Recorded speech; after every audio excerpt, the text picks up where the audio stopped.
Well, I know what you're thinking. How could we make a 4-hour cinnamon roll? Seems a little excessive. Well, we're making it giant.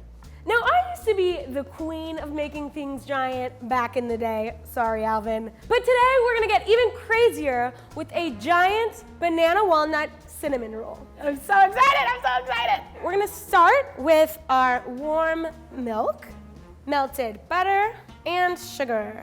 I'm just gonna give this a stir.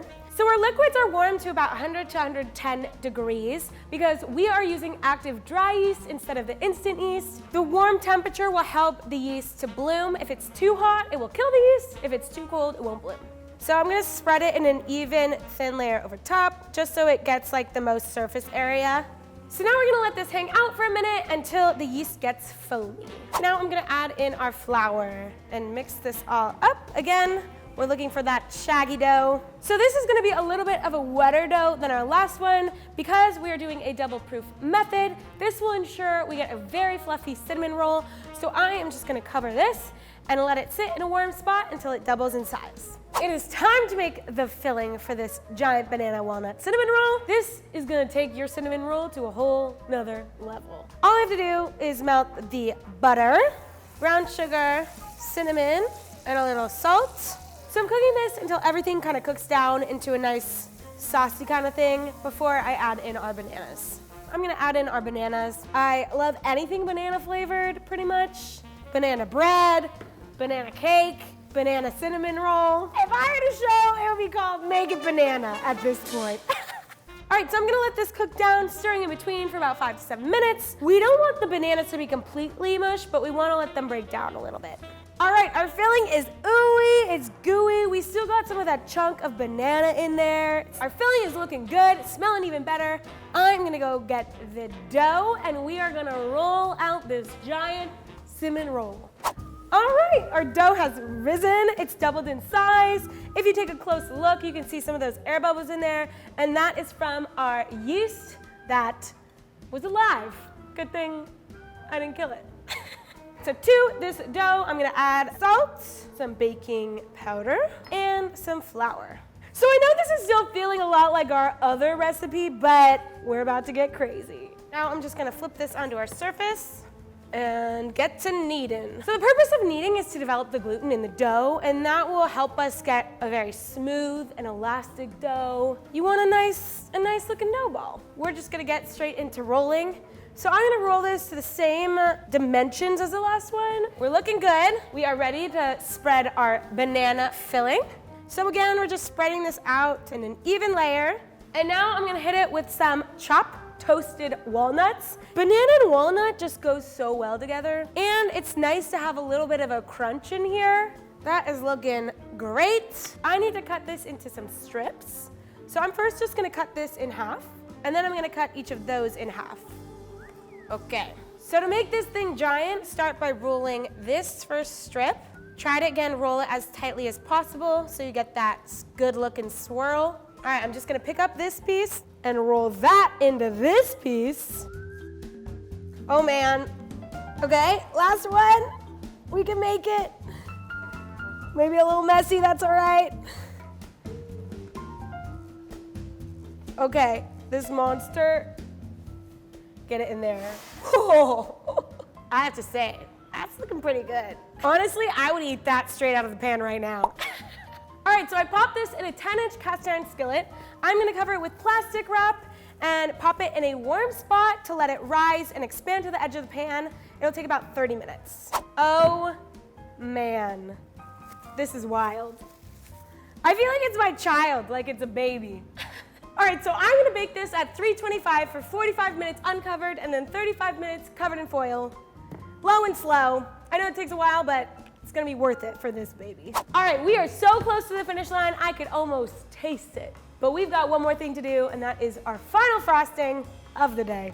Another cream cheese frosting, but even more decadent because we're adding butter to this one. So to this powdered sugar, I'm gonna add some milk, some cream cheese, some melted butter, and some vanilla. Again, just gonna mix this up. So we wanna get this nice and smooth so that the sugar is all incorporated.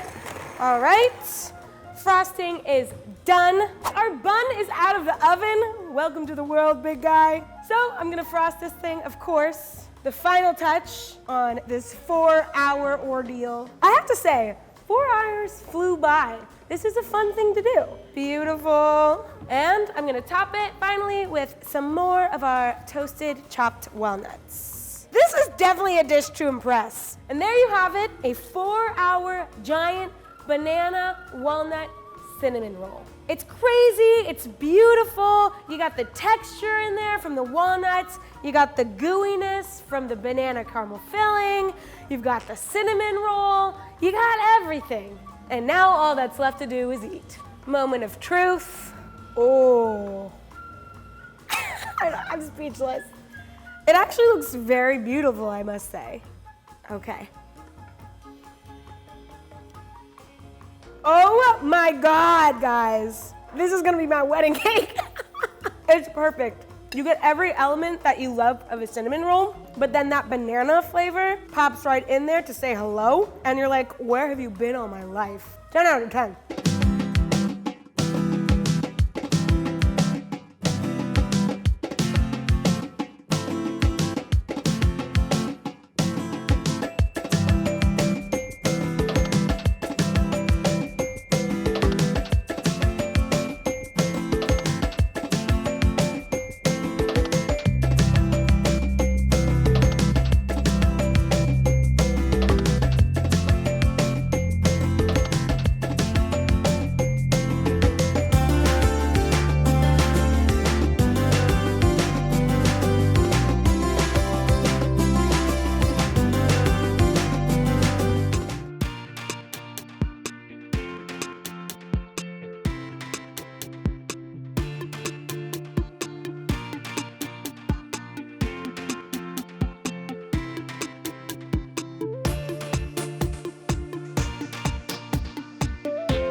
Oh, yes!